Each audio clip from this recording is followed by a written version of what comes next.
Olá, boa noite. Ajustando aqui o som. O som não, a luz. Se você está assistindo essa live gravada, não deixe de acelerar um pouquinho, que eu vou primeiro recepcionar as pessoas aqui. Olá, Marcos, primeiro a entrar. Boa noite. Hoje, deixa eu colocar aqui o tema da live de hoje. Vou fixar o comentário. Educação financeira para crianças. Muito obrigada pelos corações. Pronto. Fixado. Vamos lá. Deixa eu organizar aqui o roteiro que eu fiz. Um roteiro que tinha muito assunto. Falei, muita coisa para uma live só. Vamos resumir um pouco. Muita informação. Na verdade, é informação para uma vida inteira, né? Mas a gente vai aos poucos só, né? Nunca correndo, sempre devagar. Vamos lá. Deixa eu... não posso passar. Tem que esperar. Marcos, tem alguma dúvida? Imagino que você tenha várias sugestões em vez de dúvidas para dar.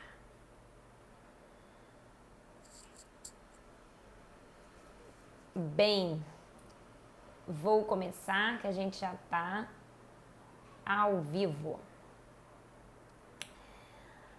Vamos lá. Educação financeira para crianças. Pode ser, olá Regina, bem-vinda. Quando a gente fala de educação financeira, a gente sempre pensa em matemática, né? Pelo menos, sempre que eu falo de educação financeira para alguém, a resposta é sempre achando que tem a ver com matemática. E tem mesmo, né? Porque matemática financeira faz parte da educação financeira. Só que a educação financeira é muito maior. Oi, Ruth! Que bom ter você aqui! Então, quando a gente fala em educação financeira, a gente está falando de vários conceitos. Dentro dele tem também matemática financeira, só que tem muito mais coisa dentro de educação financeira que não é matemática. E para que serve? Tinha que ser obrigatório, a educação financeira tinha que ser obrigatória nas escolas, tinha que ter uma disciplina só disso. Então, a partir desse ano de 2020, a educação financeira já entrou na BNCC. O que é a BNCC? A Base Nacional Curricular, que ela normatiza o currículo das redes pública e privada do Brasil. E a BNCC colocou a educação financeira como um conteúdo que transpassa todos os outros. Ou seja, ele pode ser abordado em diversas disciplinas. Pode e deve, né? Então, cada disciplina vai dar o seu olhar. Por exemplo, matemática pode dar matemática financeira, ajudar a entender o que são juros, a calcular juros compostos. Já na disciplina de história, por exemplo, pode-se falar sobre a origem do dinheiro. Olá, Magali, bem-vinda. Pode-se falar sobre como que o dinheiro evoluiu para ser isso que a gente conhece hoje como dinheiro, que é uma cédula. Se você estiver dentro da matéria de geografia, por exemplo, você pode ensinar como é que se dá o mercado financeiro internacional, como é que se dão essas trocas, né? Então, tudo isso faz parte de educação financeira e não é só matemática. Mas então, a partir de 2020 já está na grade curricular, sim. O problema é que 2020 foi o ano que não começou, né? Então, as escolas pararam durante muitos meses. Certamente isso teve impacto nos conteúdos. E a escola pública ainda não voltou aqui no Rio de Janeiro e em alguns outros estados eu acho que também ainda não voltou. Aí nesse caso também não é mais difícil ensinar um tema novo, ainda por cima para os professores também, online, né? Mas a partir do ano que vem eu acredito que esse negócio vai começar a andar e a gente vai ter as próximas gerações cada vez mais bem educadas financeiramente. Educação financeira, isso. Olá, Mariana! Bem, Oi, Márcia, bem-vinda. Então, vamos lá. Se educação financeira vai muito além de matemática, e se a gente acha que ela deveria estar dentro das escolas, né? E a partir de agora vai estar mesmo. Claro que não vai ser da noite para o dia, mas vai ser um processo. Só que a gente tem que entender o seguinte, não basta educação financeira ser ensinada na escola. Para que as próximas gerações de brasileiros façam boas escolhas financeiras, é super importante que esse seja um tema abordado dentro de casa também. Porque se você parar para pensar, o que você se lembra dos seus conteúdos da escola, né? Eu me lembro das coisas que me interessam, né? Estudei história e depois eu li alguns livros, eu pesquisei e aquilo ficou. Agora, a parte de geografia, de relevos e ventos não ficou nada, porque não, né? Então, é muito mais interessante que a gente faça esse casamento, educação financeira em casa e educação financeira na escola, do que a gente só esperar que a escola resolva.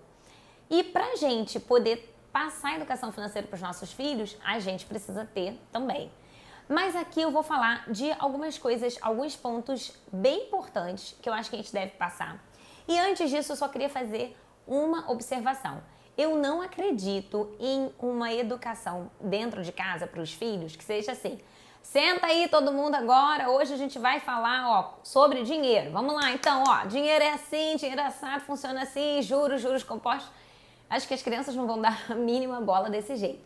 Eu acho que o que funciona é a gente ir esperando e ir sentindo quando o assunto surge, né? Quando surge uma dúvida, quando surge uma pergunta, quando acontece alguma situação e aí a gente aproveita aquele momento e explica uma coisa e direciona o nosso filho. Então eu acho que funciona muito mais desse jeito do que a gente só sentar e falar. Dito isso, eu acho que a gente tem que começar a ensinar sobre educação financeira para os nossos filhos desde bem pequenininhos, tá? Então, uma coisa que é bem importante da gente começar, e que a gente pode começar assim, desde, sei lá, 1 ano e meio, 2, eu acho que os meus aqui em casa fazem isso desde que, sei lá, desde 1 ano. É o seguinte, é mostrar para eles, chamar a atenção deles para o fato de que nós pagamos coisas, né? Porque parece uma bobagem, mas não é. Então, por exemplo, toda vez que eu uso muito cartão, né, e uso pouco dinheiro em espécie. Então, toda vez que eu ia no restaurante, ia numa farmácia, qualquer coisa, estava com eles, eu falava: oi, Mariana, bem-vinda. Eu falava com eles: eu vou passar o cartão, alguém quer apertar o botãozinho verde da maquininha? E aí eu dava a senha e eles apertam o botão verde. Aí depois isso se tornou assim uma sensação. Até hoje, um tem 5, o outro tem 3. É uma guerra, uma disputa para ver quem vai apertar o botão verde na maquininha. Mas por que é interessante? Para eles irem observando quando que as coisas estão sendo pagas, né? Que existe uma contrapartida. Eu não vou no mercado, passo ali no caixa só para a moça saber o que eu estou levando. Eu vou ali, ela passa e eu pago. Ou seja, eu preciso pagar pelas coisas. Uma outra coisa legal também é se você for pagar alguma coisa com dinheiro, você dá o dinheiro para a criança pagar, né? Então, uma vez eu me lembro que eu fui imprimir uma foto para a escola do mais velho, tinha que mandar uma foto e tal, e no que eu imprimi eu dei uma nota de R$5 para ele e falei assim: dá pra moça que ela vai te dar o troco. Aí ele já me olhou com uma cara estranha, né? Troco, né? Porque eu só usava cartão, acho que ele, sei lá, era a primeira vez que ele tava vendo uma nota na vida. Aí ele foi lá, deu pra moça, isso ele já sabia. Aí a moça deu o troco pra ele, deu R$2 ou R$3, não me lembro. E aí ele me devolveu e ficou com aquela cara assim de, né, quero saber mais. Aí, na época ele não perguntou, até porque ele era bem novinho mesmo. Olá, Ana. Mas aos pouquinhos eu fui falando, porque eu dei um dinheiro a mais. Aí a moça devolve uma parte. E tudo bem, mas assim, ele não ia entender naquele momento, era só para eu ir falando, para ele ir aos poucos observando isso, que existe esse jogo. E por que eu digo para vocês que é super importante as crianças entenderem que a gente paga pelas coisas? Não é porque, assim, quando ele tiver 10 anos ele vai saber, não é bem assim. Vocês já ouviram alguma vez a frase assim, a água é de graça, dá na natureza, então por que a gente tem que pagar pela água, né? Olá, bem-vinda, Lud. E aí, assim, algumas pessoas não percebem isso, né? Não percebem onde está o valor daquilo ali. A água, de fato, é de graça, né? A água surge na natureza. Só que, Se você quiser água de graça, então você tem que pegar os seus baldinhos, ir até uma nascente, catar a água lá, trazer o baldinho para casa, carregar aqueles baldinhos pesados e usar aquela água do balde, né? Se você quer abrir a torneira e fazer ela cair, aí é diferente. Aí você tem que ter um serviço que vai encanar essa água. Aí às vezes o cano dá problema, tem que quebrar o chão da rua para poder consertar. Aquela água vai passar por uma bomba dentro do prédio que vai subir, que vai cair na cisterna, que vai... Então é todo um mecanismo ali. Não é simplesmente a água que você paga. Você paga o sistema todo para você ter o conforto de não precisar ir com o seu balde até a nascente. E isso é uma coisa assim que começa na infância, mas se você não esclarece bem, vai até a idade adulta. Por exemplo, outro dia eu estava saindo do shopping e aí fui na maquininha pagar o estacionamento. Aí meu filho mais velho falou assim, ué, mas você vai pagar o quê? Falei, tô pagando o estacionamento. Ah, a gente tem que pagar o estacionamento? E aí ele também assim, ficou naquela dúvida. Ele ainda é muito pequeno para entender que eu estava pagando pelo tempo vezes o espaço que eu estava ocupando, né? O meu carro ficou, ele usou um espaço ali durante um determinado tempo. Eu estava pagando por esse espaço-tempo. E isso é um conceito muito abstrato. Mas ele já entendeu, precisa pagar pelo estacionamento, né? E aí é interessante fazer o raciocínio ao contrário também, que é o seguinte, você está pagando por um espaço, né? Para usar aquele espaço durante um determinado tempo, né? No caso, o estacionamento do shopping. Tem shopping que não cobra pelo estacionamento, né? Por exemplo, lá no Espírito Santo tem vários shoppings que não cobram. Ah, então o estacionamento lá é de graça. Mais ou menos. Ele não é de graça, né? Porque, da mesma forma, existe um espaço, um aluguel ali, um IPTU que o shopping paga para poder disponibilizar aquelas vagas para você. Existe todo um cuidado ali de manutenção do piso, das linhas que são pintadas, da catraca que você vai botar o ticket, do seguro, da vigilância, do funcionário. Existe todo um custo ali. Se o shopping não cobra de você, ele certamente está cobrando do aluguel do lojista. E o aluguel do lojista, que já está embutido isso, o lojista vai repassar esse custo no preço dele. Então não é que seja de graça, é que não é cobrado de você. São formas diferentes de cobrar. E eu não quero entrar aqui no mérito de qual que é a melhor, mas é legal que a gente entenda isso. Existe um custo ali, né? E isso desde criança é legal que as crianças vão percebendo isso. Olá, Valéria, bem-vinda. Então, depois que a gente passa dessa parte, né, de entender que as coisas têm um custo, a gente já pode também ir introduzindo na vida da criança a noção de preço versus valor. Por quê? As coisas têm um preço e têm um valor. Às vezes elas são iguais, né? O preço vale, né, aquele produto. E às vezes não, são discrepantes. E é aí que entra a capacidade de fazer uma boa escolha financeira. Por quê? Eu até dei esse exemplo outro dia, né? A gente foi no shopping, o meu filho durante a pandemia só usou chinelo, né? Passou 8 meses usando chinelo. Quando ele foi calçar um tênis, não tinha tênis. Fui pro shopping comprar um tênis pra ele. No carro, ele já saiu falando, pois é, porque eu queria um tênis do Homem-Aranha que acendesse luzinha. Eu falei, vamos ver, não sei se vai ter. Cheguei lá no shopping, tinha lá o tênis do Homem-Aranha que acende luzinha. Foi assim, incrível. E aí tava custando R$140. Eu falei, o preço tá ok. Aí a moça apresentou um outro tênis também, que era um tênis preto simples. Custava 120. Eu falei, não, tá caro. Aí meu filho ficou assim, né, 5 anos, mas ele já tem a noção da diferença de 120 para 140. Ele sabe que 140 é maior do que 120. Ele falou, mas como assim? Você achou 140 um preço ok e 120 tá caro? Não faz sentido. Eu falei, porque o tênis preto simples a gente consegue comprar em outra loja por R$80. Tudo bem, né? Um tênis de criança, aí tem gente até que acha caro, mas se você for pesquisar um tênis de criança, é isso aí mesmo. Já o tênis do Homem-Aranha que acende luzinha, não é que ele tem um custo mais alto, mas ele tem um valor mais alto para o meu filho. E é para esse filho porque ele gosta de Homem-Aranha. Porque o outro não gosta do Homem-Aranha, o outro gosta do Hulk. Então o tênis do Homem-Aranha de R$140 seria caro para o meu filho caçula. Porque ele não tá nem aí pro Homem-Aranha, ele gosta do Hulk. Homem-Aranha não tem valor para o meu filho caçula e tem valor para o meu filho mais velho. Então, isso acontece com a gente também, né? A gente, às vezes, compra uma coisa pela utilidade que ela tem, né? Eu preciso de um celular que ligue e entre no WhatsApp. Ah, vai ter celular de R$ 400 que vai me atender, beleza. Eu preciso de um celular que ligue, que tenha o WhatsApp, mas que seja bom, porque eu quero baixar um aplicativo, porque eu quero usar isso, porque eu vou trabalhar com ele. Ah, eu preciso que tenha uma câmera, não sei o quê. Olá, Heitor. Então aí eu preciso de um celular que, além de servir, ter utilidade, que tem qualidade.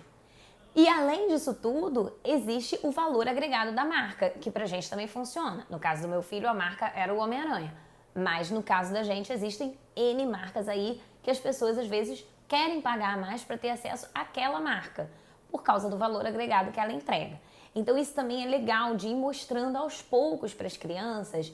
É aquela velha frase, né? O barato que sai caro, é exatamente isso. Então, por exemplo, o seu filho maiorzinho, já tem uns 12 anos e gosta de jogar videogame.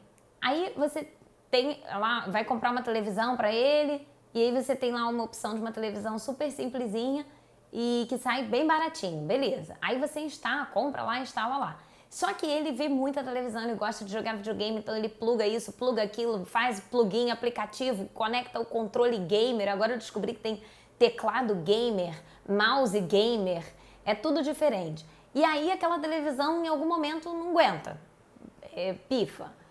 E aí assim, é um barato que saiu caro, né? Porque você pagou mais barato, mas ela queimou em menos tempo. Quer dizer que essa televisão não serve pra ninguém? Não, pra mim talvez ela serviria. Porque eu não sou uma pessoa que liga televisão. A minha televisão do meu quarto quando eu era adolescente estava sempre em canal de criança que os meus sobrinhos é que usavam.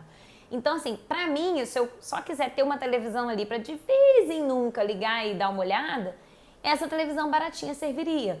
Ela estaria com o preço e o valor adequados pra mim. Mas para uma outra pessoa não vale a pena. O preço está abaixo e aí você não... acaba que não vale a pena. Então, você conseguir passar esse conceito para as crianças também é bem legal, para elas irem formando essa ideia. Porque no futuro, quando elas se tornarem consumidoras, elas não vão deixar de pagar mais caro por causa de uma marca. Olá, Amanda, bem-vinda.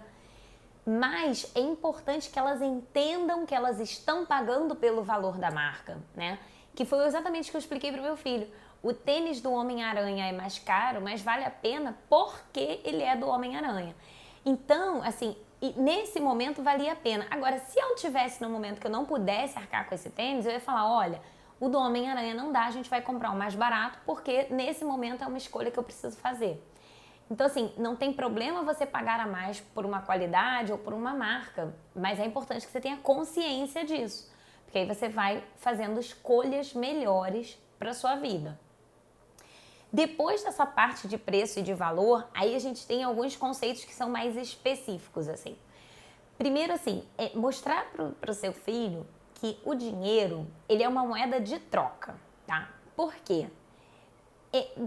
Assim como para o adulto, né, a gente não deve achar que o dinheiro, dinheiro não traz felicidade, então, esquece o dinheiro, vou viver de amor, né? Não existe. Mas a gente também não pode cair no extremo oposto, que é, quero acumular, quero ficar rica, e aí só quero acumular. Mas aquilo ali não vai me trazer nenhuma vantagem, porque o dinheiro em si ele não serve para nada, né? Eu não posso comer, ele não cura doença, ele não me veste, então não adianta. O que funciona é você saber o que você quer e dessas coisas que você quer, o que você precisa de dinheiro para concretizar. Então, o dinheiro, ele funciona bem enquanto ele é uma moeda de troca. E aí, o seu filho não vai nem cair nessa coisa de que, esquece dinheiro, eu quero passar a vida surfando. Mas também não vai cair no extremo oposto de achar que tudo é dinheiro. Tem coisas que não dependem de dinheiro. Olá, Cláudio. Então, por exemplo, você ensinar para o seu filho, olha, alimentação saudável não depende tanto de dinheiro. Você precisa, óbvio, comprar alimentos, mas às vezes é até mais barato você comer de forma saudável do que você comer besteira. Então, nem tudo faz parte, nem tudo está diretamente vinculado ao dinheiro. Não é para a gente ficar só exaltando o dinheiro, mas também não é para a gente ignorar ele como se ele fosse uma coisa menor ou desnecessária. Isso vai ser super importante, né? As crianças entenderem que o dinheiro é uma moeda de troca e que ele é necessário, mas não é tudo. Por quê? Conforme ele for crescendo, né? Ele vai... Olá, Dani. ele vai acabar em algum momento precisando fazer aquelas escolhas, né, lá no final da adolescência, de uma carreira, de uma graduação, de trabalhar, o que ele vai fazer. E nesse momento é importante que ele tenha isso em mente. Por quê? Algumas pessoas optam por ter um padrão de vida mais barato, né? Mas não precisar trabalhar tanto, ou adiar isso um pouco, né? Mas outras pessoas não, querem ter um padrão de vida mais caro, ou então tem desejos que são mais caros. Eu quero viajar muito, eu quero fazer uma festa de casamento enorme, eu quero... Enfim, elas têm objetivos mais caros, e é importante que esse adolescente, ele vá pensando nisso ao longo da vida para fazer escolhas compatíveis, né? Ele tem que entender que em algum momento ele vai precisar gerar uma renda compatível com os sonhos dele, né? Então, se o sonho dele é eu só quero saber de surfar, se eu tiver uma casinha em frente a uma praia deserta, mas tiver minha prancha de surf, para mim tá bom, isso custa muito barato. Ok. Mas se ele tem um sonho que demanda mais dinheiro, então ele precisa se preparar e gerar mais renda para sustentar os sonhos dele. Então é legal você conseguir transmitir essa ideia para a criança ao longo da vida de forma tranquila, né? Não é pra gente ficar martelando na cabeça deles. Para que eles possam ir desenvolvendo isso ao longo do tempo. Outro conceito super importante, e aqui, sim, tem muitos adultos que também não sabem disso. Dinheiro perde valor ao longo do tempo, tá? Isso é uma característica do dinheiro, uma característica das moedas. Não é só no Brasil que isso acontece, no mundo inteiro isso acontece, né? É a inflação. Olá, Miss Lene. Bem-vinda. Então, assim, o dinheiro, ele naturalmente perde valor ao longo do tempo. Se você hoje tem uma nota de R$100 e com essa nota de R$100 você consegue comprar um sapato, daqui a um ano, essa nota de R$100 vale menos. Ela não vai conseguir comprar um sapato. O sapato já vai estar custando 110. E é importante que a gente tenha essa noção, porque a gente depois vai precisar buscar compensar essa perda de valor com os investimentos.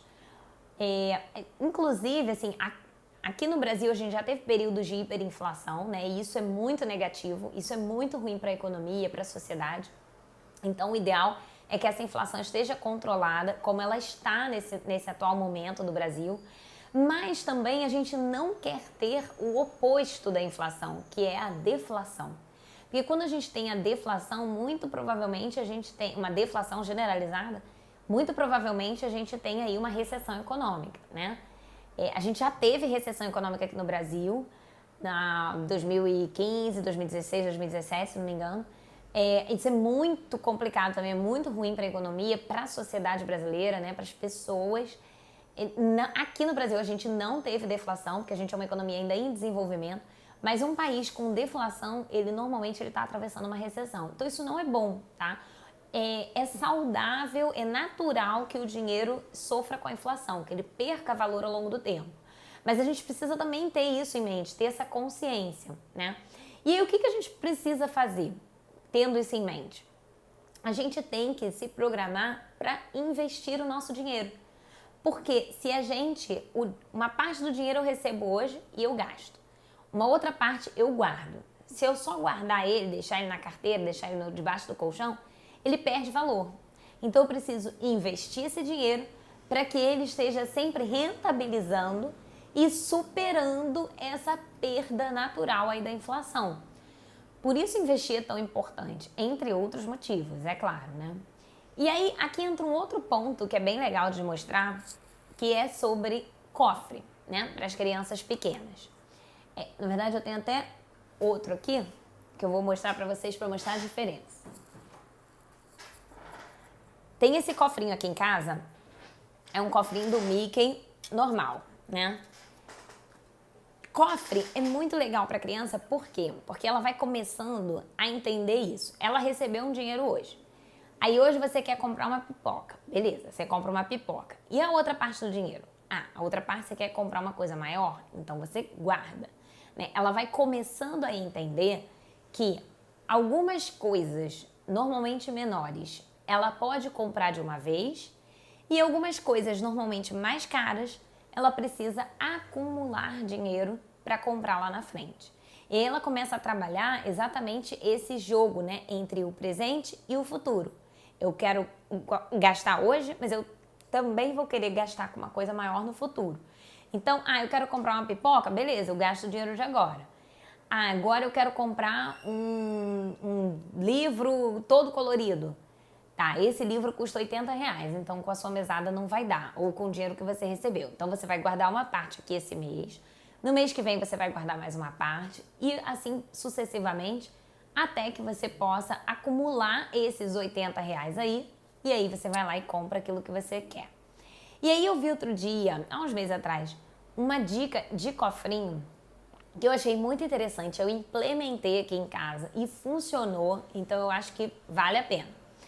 Que é o seguinte, para criança pequena, às vezes é mais interessante você ter um cofrinho assim, ó, um potinho transparente. Aqui no caso eu usei uma garrafinha, que uma boca grande, né, para caber as moedinhas, porque aqui as crianças pequenas, né, menores de 6 anos, elas conseguem ver o dinheiro se acumulando, né? Então, a gente pode estabelecer outros critérios, por exemplo, eu quero comprar uma coisa de R$ 80. Geralmente a criança menor, ela não tem essa noção de que aquela coisa que ela quer comprar custa R$ 80. O que você pode combinar é o seguinte, olha, eu vou te dar, de vez em quando eu vou te dar umas moedas, algumas você pode gastar e outras você vai guardar aqui. Quando a gente chegar aqui em cima, aí a gente vai comprar aquele negócio que você quer. Então beleza. O que a criança vai fazer? Tem duas opções. Na verdade tem três, né? Mas a primeira, que eu não acho que não vai acontecer muito, é a criança gastar tudo e nunca guardar nada aqui dentro. A segunda é a criança conseguir ir balanceando, né? Uma parte ela gasta com alguma coisa que ela quer e a outra parte ela bota aqui dentro. E a terceira opção é aquela criança que quer que chegue mais rápido. Então ela não vai querer gastar nada, ela vai botar tudo aqui dentro. Isso na vida real, sim, na vida real não, porque criança já é vida real, né? Mas na vida adulta, isso é impossível, né? Porque quando nós somos adultos, a gente tem gastos que a gente tem que fazer. Então, eu não tenho como simplesmente pegar todo o meu salário e botar aqui no cofrinho. A gente vai ter que pagar conta ao longo dos meses. Mas, em termos de educação, para aquela criança poder entender como é que funciona, é super útil. Porque quando ela pega o dinheiro na mão, ela já pega e já fica assim, ela queria aquela pipoca, mas aí tem aquele negócio que quando chegar aqui... E aí ela vai tomar a decisão dela. Ela vai escolher se ela vai gastar aquele dinheiro agora ou se ela vai botar aqui para gastar no futuro. E é essa decisão que é importante que ela tome. E não é que ela... E se ela decidir comprar pipoca agora e não botar no cofrinho hoje, não é que está errado. Mas é importante, deixa ela tomar essa decisão. Ela vai gastar a pipoca, o cofrinho vai ficar vazio. E dali a um tempo, quando ela fala, mas eu queria comprar aquele negócio. Pois é, mas olha só, ainda falta. Vai ter que esperar mais um pouco, né? Tem que guardar mais.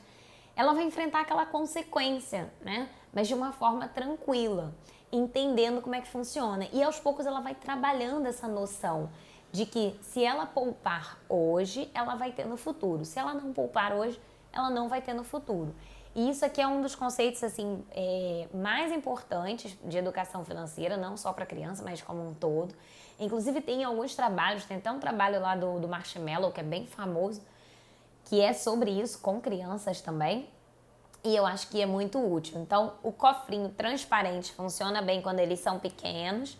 E depois, quando eles vão crescendo mais um pouco, que eles já entendem, você pode usar ou um cofrinho comum, ou até, sim, os adolescentes hoje já usam contas, né? Conta corrente ou cartão de débito que você carrega, é bem tranquilo. Agora eu vou partir para uma parte mais interessante, que é a seguinte. Vamos falar sobre dois conceitos bem importantes de educação financeira, que tem muito adulto que não sabe, mas que eu vou explicar aqui de um jeito simples, que você pode usar para explicar para os seus filhos também. Aí já são conceitos mais abstratos, tá? Então não é simples a gente conseguir explicar isso para a criança. Que é o seguinte, o primeiro é o conceito de juros, tá? O que são juros? É bem complicado a gente explicar isso para uma criança. Mas vai ficar mais fácil se você fizer uma analogia, comparar com a situação, por exemplo, de o aluguel de um carro. Aí você vai sempre para crianças um pouquinho mais velhas, tá? Pelo menos a partir de uns 6 anos, assim, 7, 8, porque é um conceito realmente mais abstrato. Então, quando você vai viajar, por exemplo, eu tô no Rio, eu decidi que eu vou precisar passar 3 dias em Minas, em Belo Horizonte. Aí eu vou viajar para lá, vou de avião. Chego lá, eu preciso alugar um carro. Eu não vou comprar um carro, né? Porque senão eu teria que vender o carro dali a 3 dias para poder voltar para o Rio. Não faz sentido. Então eu vou alugar o carro. O que eu vou fazer? Eu vou pagar para alguém me emprestar esse carro, né? A loja vai me emprestar o carro, eu vou pagar para ela. E o preço do aluguel do carro, ele vai variar conforme 2 critérios principais.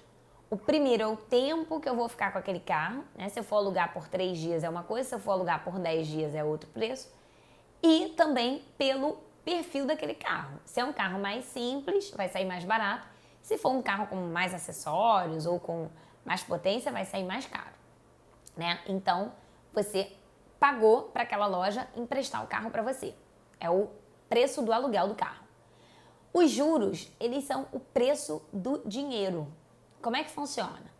Você decidiu que você vai comprar um apartamento, sendo que um apartamento tem um valor muito alto, você não consegue comprar de uma vez. Mas você fez as suas contas e decidiu que vale a pena pegar um financiamento no banco para comprar um apartamento.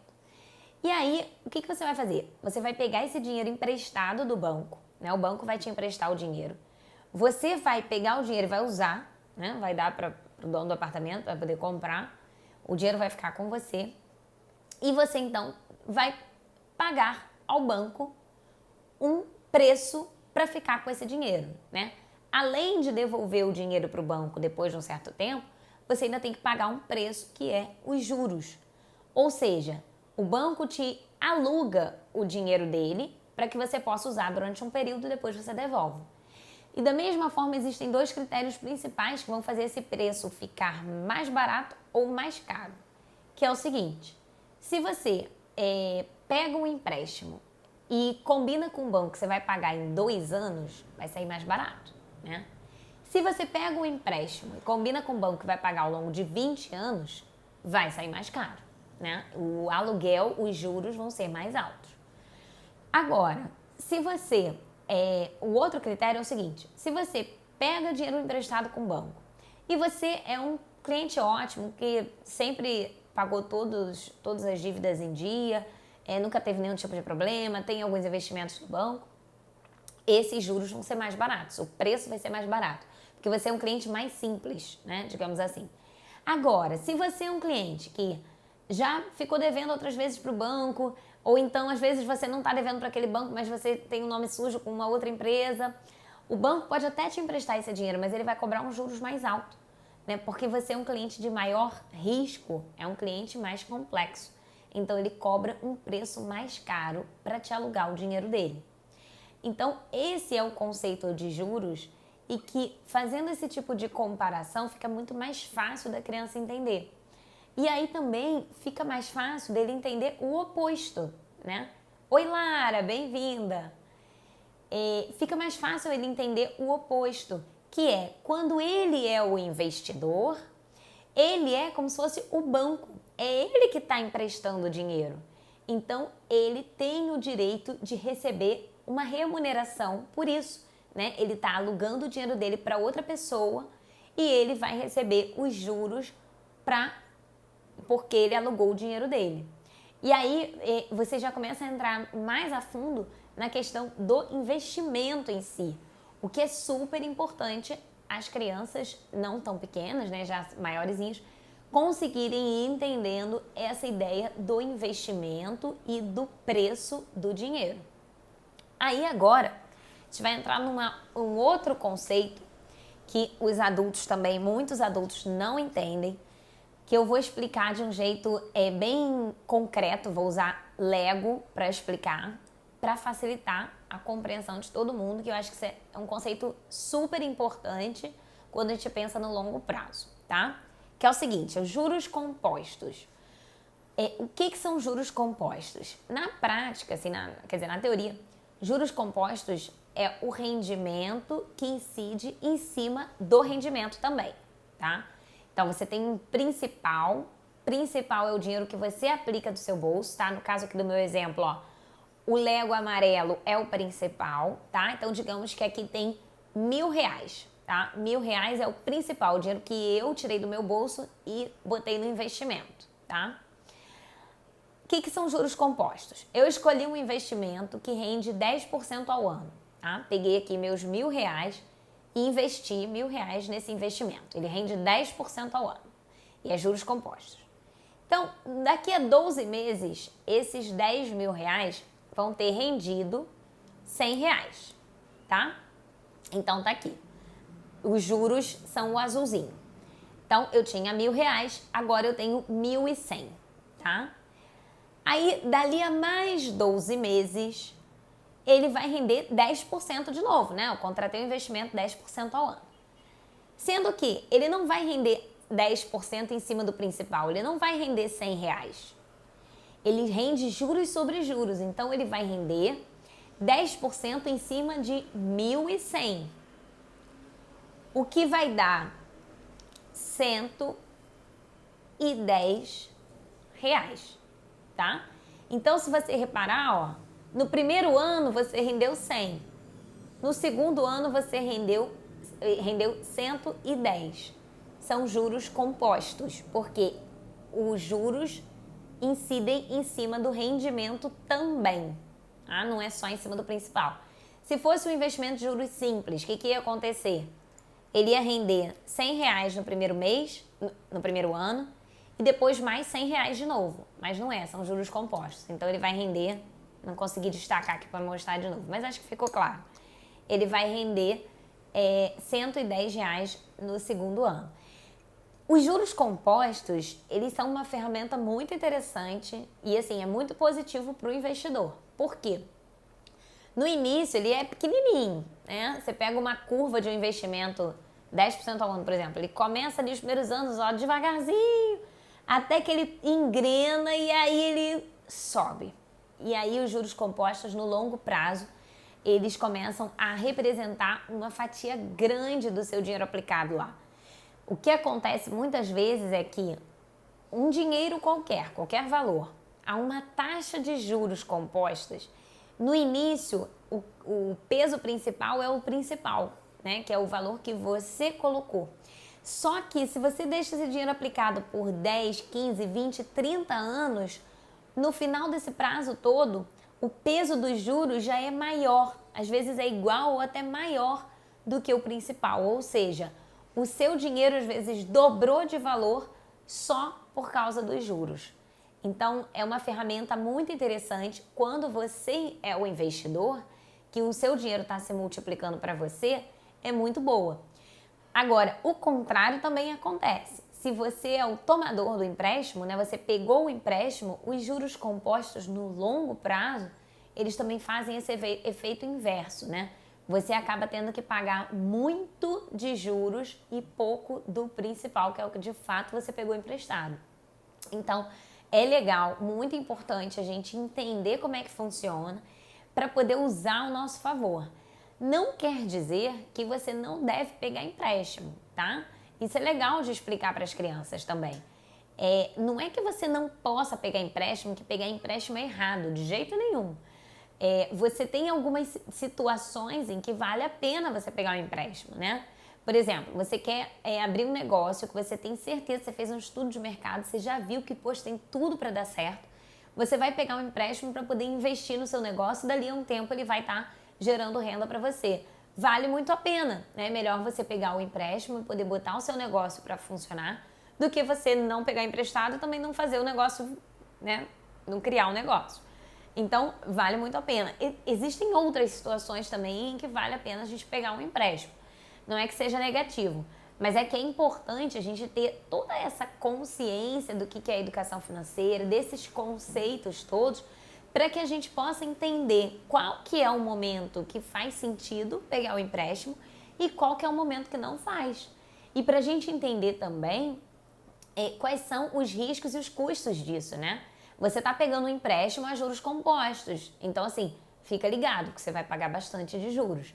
Ah, não, mas mesmo assim eu já fiz a conta e vale a pena, porque eu acho que esse empréstimo aqui que eu vou pegar, ele vai me render uma coisa muito positiva. Então, beleza.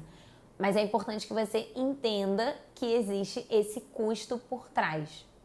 E também que você entenda e comece a entender cada vez mais dos investimentos em si, né? Os vários tipos de títulos, como é que eles funcionam, para que depois você consiga começar a investir de verdade, fazer o seu dinheiro trabalhar para você. Anotei mais uma coisinha aqui antes da gente terminar. Pessoal, ficou com alguma dúvida? Olá, Ana Luísa. Eu falo muito e falo super rápido. E às vezes não dou nem tempo da pessoa perguntar. Se vocês tiverem alguma dúvida, coloca aqui pra mim, que eu vou fazer mais uma observação aqui antes da gente encerrar. Que é o seguinte, se o seu filho perguntar de dinheiro, né, alguma questão referente a dinheiro, explique, tá? Mesmo que ele não vá entender. Se você não souber, obviamente você pode explicar, olha, eu não sei, obrigada, eu não sei, vou ter que pesquisar e tal. Mas se você puder responder, você responda, ainda que ele não entenda. Por quê? Primeiro que isso vai mostrar para ele que, ok, tudo bem, ele pode perguntar esses assuntos que você vai estar disponível para responder. E depois, porque ele pode não entender de primeira, mas ele começou ali, né? Ele teve uma ideia. Só o fato dele fazer a pergunta já quer dizer que ele está atento a isso, né? Como, por exemplo, o meu filho mais velho perguntou, mas peraí, estacionamento tem que pagar? O que é isso, né? Não dá para ele entender, olha, eu estou pagando pelo valor do espaço-tempo que eu estou usando. É muito complicado. Mas ele já está interessado. Então, assim, eu expliquei, mas ó, talvez você não consiga entender agora. Mas é isso, mas aos poucos você vai entendendo. Porque isso vai entrando na cabeça da pessoa aos pouquinhos, né? Eu me lembro que quando eu era criança, ali com, não sei, uns 6, 7, 8 anos, a gente vivia um momento de hiperinflação no Brasil, né? E a gente tinha um plano monetário atrás do outro, né? Trocava de moeda, cortava zero, aí todo mundo tinha que ir para o banco, trocar as cédulas. Então, isso era um assunto constante no noticiário. E o negócio, o grande problema era a inflação. E aí eu perguntava, acho que eu devo ter perguntado pelo menos umas 50 vezes para o meu pai. Mas o que é inflação? Né? Todo mundo fala isso e corrige a caderneta de poupança. Eu sabia que poupança você guardava um dinheiro ali. Mas assim, o raio da inflação é que eu não sabia. E ele, todas as vezes ele falava, olha, eu vou te explicar, eu acho que talvez você não vai entender ainda, porque é meio complicado, mas assim, eu vou te explicar, né? Se você não entender, tudo bem. E aí ele explicava e eu realmente não entendia nada. Tanto que passava um tempo eu perguntava de novo. Mas até que um dia, finalmente, eu consegui entender, né? Esse bicho papão aí da inflação. Acho que ela já até tinha acabado quando eu consegui entender. Mas é legal, porque assim, eu já mostrava que eu estava interessada naquele assunto. Então, assim, você responde a dúvida que a criança tem e depois você já sabe, olha, já está interessada, já posso introduzir um outro assunto, né? Isso é bem legal, a gente vai aproveitando esses momentos. Igual esse meu filho mais velho, que ele é super interessado nesses assuntos e agora ele pede pipoca todo dia ao sair da escola. E agora eu comecei a falar, olha só, eu vou te dar o dinheiro da pipoca e aí você vê se hoje você vai querer comprar ou botar no cofre. Vai surgindo as oportunidades, né? Deixa eu ver, Aninha, você acha que o velho modelo de mesada ainda funciona como educação financeira? Ou você com os Então, gente, mesada é muito legal, tá? Mesada é uma ferramenta que você tem para conversar sobre dinheiro com a criança e também para você deixar a criança tomar as decisões dela, né? Porque aquele dinheiro ali é dela. Assim, eu já li sobre tudo. Tem até um vídeo, acho que tá até no YouTube também, e tá aqui no IGTV também, sobre mesada. Assim, eu já vi duas vertentes. Assim, a primeira que, nossa, é muito positivo, tem que dar mesada assim, tarará. Mas eu já vi gente falando assim, não, eu prefiro que meus filhos formar o caráter empreendedor dos meus filhos, aprender que para gerar renda eles vão ter que se virar. Então eu prefiro que eu incentivo a fazer doce para vender, a fazer alguma coisa. Eu acho que assim, são duas coisas que podem andar em paralelo. Você estimular o seu filho a ter um perfil empreendedor é muito legal, tá? Não só porque você quer que um dia ele seja um empreendedor. Não, ele pode até escolher, não, eu quero ser um funcionário de uma empresa, ok. Mas ele vai ter um perfil empreendedor, né? E isso é muito legal e é muito valorizado pelo mercado de trabalho, eu acho que vai ser cada vez mais. Mas a mesada, a criança, assim, ela não precisa ter a obrigação de gerar renda tão cedo, né? Isso é uma coisa do adulto, né? Uma responsabilidade que a gente tem. A mesada pode ser dada para a criança. Assim, nós pais, damos muitas coisas para os nossos filhos, né? E a mesada é mais uma delas. Só que a mesada, a criança pode usar aquilo ali para aprender coisas, né? Então, por exemplo, os meus sobrinhos, que são um pouquinho maiores, eles já têm conta no Nubank. Então, a mesada deles vai para o Nubank. E isso é ótimo, porque assim, aí tem o cartão de débito. Aí ele pode usar o cartão de débito, ele já também aprende a se controlar com essas ferramentas digitais, né? Porque, cara, as crianças de hoje, quando se tornarem adultas, não vão usar mais talão de cheque e dinheiro, né? Vão usar cartão, vão usar transferência, Pix. Então, ela já aprende a se controlar com a ferramenta cartão, né? Que isso hoje é um problema. Tem pessoas hoje que não podem ter um cartão de crédito porque não conseguem usar de forma correta, né? Então é legal que ele vai treinando isso. Outra coisa, o Nubank tem uma área lá que é de guardar, que é do investimento. Inclusive o Nubank agora vai até lançar uma plataforma de uma corretora, ele comprou uma corretora. Então quer dizer, o seu filho, ele pode ter o CPF na corretora e você pode ensinar ele a mexer ali dentro, já mais velho também, claro. Mas assim, ele já pode ir usando isso, ele vai usar o dinheiro da mesada. Ele é que vai tomar a decisão. Esse mês eu vou guardar tanto, eu vou gastar tanto. Esse mês eu vou resgatar o meu investimento porque eu quero comprar um videogame que acabou de ser lançado. É uma decisão dele. E aí ele também vai enfrentar as consequências, né? Então, por exemplo, ele comprou o videogame novo que ele estava enlouquecido para comprar. No mês seguinte é o aniversário da namorada. E aí ele não tem dinheiro para comprar um presente para a namorada. Então, assim, será que valeu a pena ter gasto tudo no videogame? Não valeria um videogame menor? Ou então não, ele vai decidir que foi uma ótima escolha e vai fazer um cartão para a namorada e tudo bem. Mas assim, ele vai aprender a tomar essas decisões financeiras com o dinheiro dele. Então, eu super acho que vale a pena. Investir ou guardar na poupança? Então, Ruth, a poupança não está valendo a pena em termos de rendimento hoje, tá? A poupança está rendendo hoje, segundo a regra atual, 1,4% ao ano. E a inflação hoje está em torno de 2 a 3% ao ano, ou seja, o dinheiro está guardado lá na poupança, ele até rende um pouquinho, mas a inflação come o rendimento dele. Então, o ideal é a gente investir em outros títulos. Alguns são tão seguros quanto a poupança e outros começam a ter um pouquinho mais de risco. Então, aí a gente tem que também ir conhecendo os títulos para ir diversificando eles. E outra coisa importante sobre a mesada que eu me lembrei agora, eu já li também pessoas dizendo assim, eu dou a mesada, mas eu condiciono a mesada a criança, fazer as tarefas de casa. Eu acho um pouco delicado isso, porque o que acontece? É como se a criança tivesse um salário, né? Trabalhou, ganhou, não trabalhou, não ganhou. Só que tem um problema aí. A criança pode optar por não trabalhar, né? Esse mês não vou trabalhar e também não vou receber. Tudo bem, tá tudo certo. E aí não arruma a cama, não guarda as coisas dentro de casa, não ajuda, assim, é complicado. Eu acho que a mesada nessa fase é um dinheiro que a gente dá para facilitar, né? Essa é uma ferramenta que a gente usa para educar aquela criança. Gente, muito obrigada. Olá, Edu, está chegando agora, mas agora está terminando, que pena.